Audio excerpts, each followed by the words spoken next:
De retour pour la gestion de nos ennemis. Alors cette fois-ci, on va déplacer nos ennemis.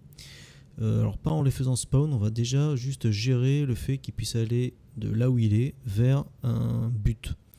On va changer également juste la taille de la caméra parce que lorsque je mets play, vous voyez que je suis quand même vachement haut par rapport à mes petits stremons. Donc on va baisser la taille de la caméra. Donc là je vous invite à aller dans TDCam, j'avais mis 8000 ou 5000, je sais plus. J'avais mis dans mon Spring Arm 5000. Donc on va le baisser à, on va mettre 3000. Et puis je vais changer l'angle également de la caméra. On va baisser un poil, peut-être à 20. Voilà, je compile et je vais tester si c'est bon. Donc déjà, vous voyez, je suis un peu plus en diagonale. Donc là, ouais, c'est beaucoup mieux. Donc pour le déplacement de nos ennemis, ce qu'on va faire, c'est qu'on va d'abord créer un but.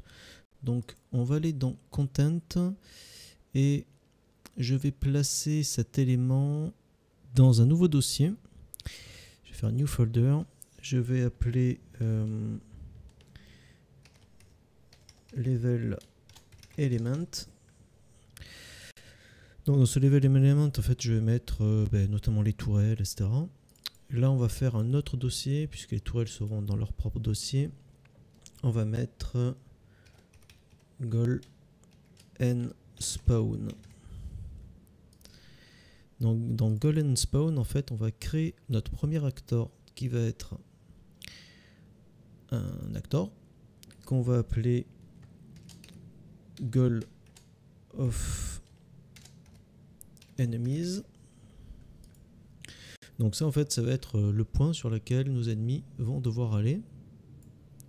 Voilà, pas besoin de rentrer à l'intérieur, etc. Pour le voir, ouais, éventuellement on pourrait rajouter un petit élément juste histoire de savoir où se trouve cet endroit. On va mettre un point light, mettre un peu plus haut. Ce point light, je vais lui changer la couleur. On va mettre du vert par exemple. Voilà, et puis on va augmenter un peu le radius, je vais le mettre à 3000. Et puis je vais mettre une petite fumée aussi au passage, donc je vais mettre Particle System. Et puis je vais aller chercher, j'ai pas Smoke, Stimulate, voilà, très bien. Voilà, ça fera un peu fumigène, mais au moins on saura où doivent aller les ennemis. Donc vous voyez, c'est ici. Ensuite, pour que l'ennemi comprenne qu'il faut qu'il aille à cet endroit-là, avant de se lancer dans le code blueprint, il faut créer ce qu'on appelle un nav mesh bound. Donc on va le mettre ici, nav mesh bound volume. On va le glisser déposer. Voilà, et puis on va l'agrandir en hauteur également. Voilà. Je vais le monter un peu. Voilà, c'est bon. Pour vérifier en gros ce que votre ennemi va comprendre du level, vous allez appuyer sur la touche P pour faire apparaître les endroits où l'ennemi va tout simplement rentrer en intelligence avec votre level. Là, ça veut dire que lorsque dans le blueprint, on va lui dire « rends-toi à ce point-là », il va se rendre à ce point-là parce que le nav mesh bound est bien placé ici. Si l'ennemi est placé en dehors, il ne comprend plus rien. Donc là, vous avez en fait une partie d'intelligence artificielle quelque part de vos ennemis. Bon, maintenant, donnons-lui 2 neurones et disons-lui, les ennemis, vous allez sur ce Goal of Enemy. Alors pour ça, on va se rendre sur nos ennemis, puisque on va rentrer dans leur cerveau. Donc je vais aller dans Content, Enemies, et puis la neurone de base qui va être génétiquement propagée à tous les enfants, ça va être aux parents qu'on va le donner. Donc le parent va donner aux enfants ce brin d'intelligence qui est, on va virer ça, on va garder que l'event begin play, un character movement. Ce character movement, donc on va mettre un max walk speed, sauf que on va le définir. Donc on va mettre un set, voilà. Et ça, on va pouvoir le modifier en fonction ensuite de l'enfant. Ce Maxwell Speed, on va le déterminer là tout de suite à 400. Comme ça, ils iront tous à 400 de vitesse. Ensuite, alors, pour leur dire d'aller chercher ce goal of enemy, on va donc faire appel à ce goal of enemy. Et pour ça, vous avez soit le cast2, soit le get all actor of class pour aller chercher toutes les classes liées à l'actor goal of enemy. Là, on va utiliser un get all actors of class. Alors, je galère parce que j'ai le micro devant le clavier.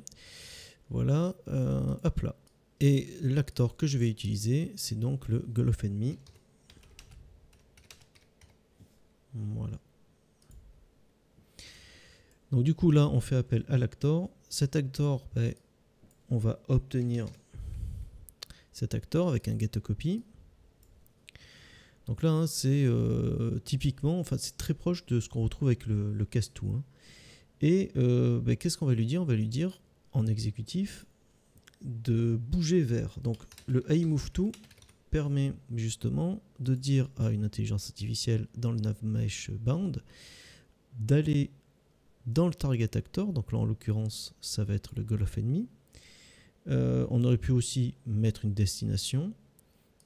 Hop. Et on peut également accepter le radius, c'est-à-dire augmenter la taille sur laquelle il faut qu'il se rende. Donc si par exemple je mettais 200, ben, ça permettrait tout simplement d'éviter un bouchon si on a des gros ennemis qui se coincent. Ben, vu que le radius est un peu plus grand, au moins on est sûr qu'ils atteignent le goal of enemy. Le pound, ben, le pound c'est tout bête, hein, c'est l'ennemi lui-même, donc on va mettre un self.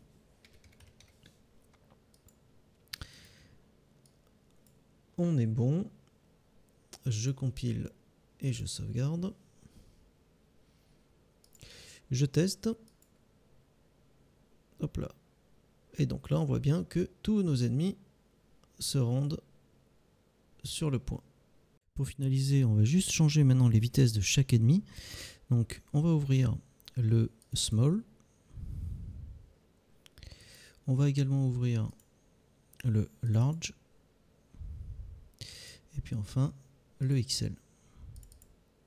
Donc, pour leur changer les vitesses, on va pouvoir le faire à la volée, grâce notamment au fait que le speed va se retrouver sur les enfants du parent.